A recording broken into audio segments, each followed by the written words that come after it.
You know when you wait on an idea to do something and then next thing you know, you see someone else has done it? Yeah, me too.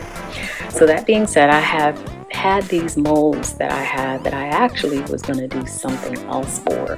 But then I turned around and thought, well, I'll use them for soap making because they're pretty flimsy. So I'm really hoping this is going to work. But I have a medium saucepan. My assumption is that the wider the pan, it probably will go easier for as far as melting your soap. But this is what I'm going to use because I don't want to use any other pan. If you're familiar with these type of containers, they are also popular with food prep. This container happens to be a 4-cup container, and it actually notes it right on the back of the container. So we have about 4 cups of the shaved soap bits.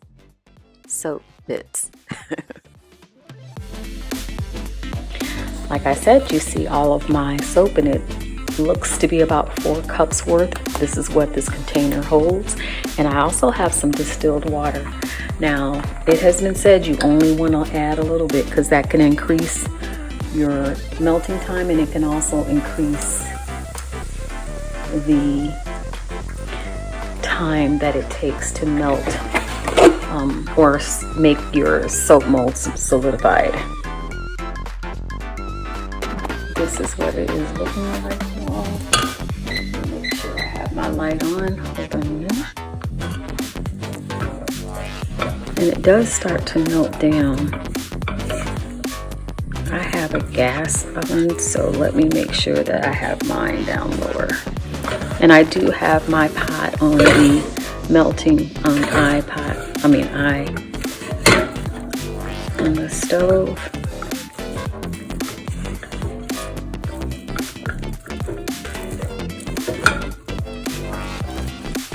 It's starting to really melt down.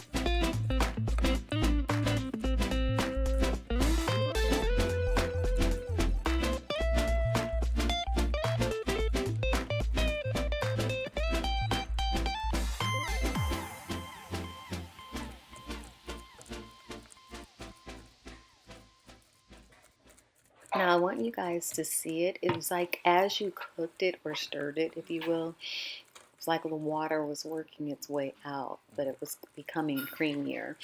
That being said, I am going to fast forward it and speed it up so that it won't look like you're watching grass grow.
Hey guys, so it almost feels like marshmallow, almost like a whipped cream, or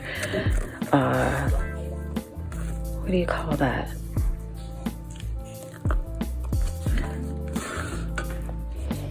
So I have these molds and I'm just gonna get it in there, you guys. I have gloves on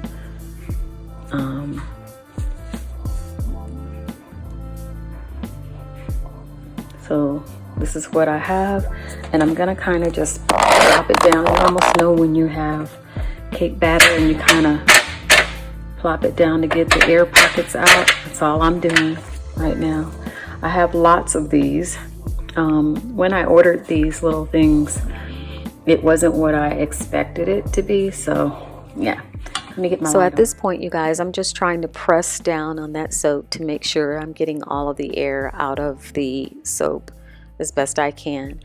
And at this point, I'm not really taking it too seriously because it's soap. It's gonna serve the purpose, right? Or if I am going to do this again, what I would do is make sure that I keep the types of soap together, because I did have a couple of bars that were glycerin-like soaps, and I do believe those types of soaps were the one that created the lumps, whereas the other harder French mill type soap that I had, it almost disintegrated and became like powder when I grated it. So that's one thing that I would think that I would do.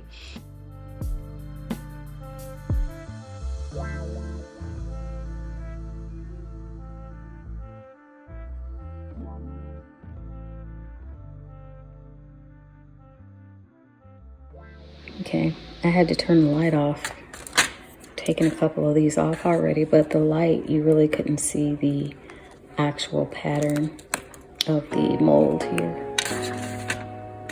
Remember how I told you I could press down when it was still malleable and fill the air pockets? So if that matters to you, make sure you get down. Well, especially if you're going to give it as a gift, just make sure you press down so that it's getting the entire mold.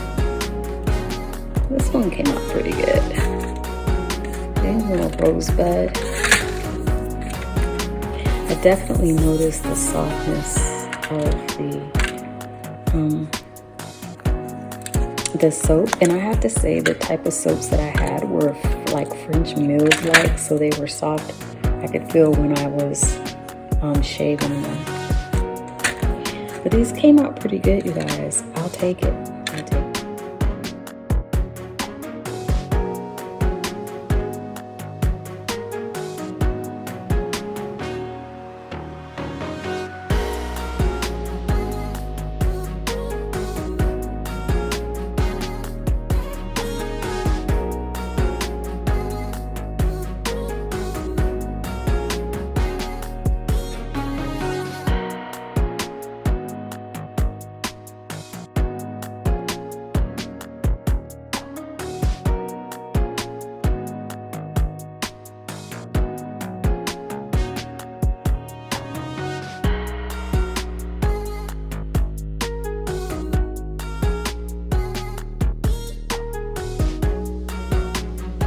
Good thing about cleanup is once I get the remnants off of here, I can take a wet towel and it's soap.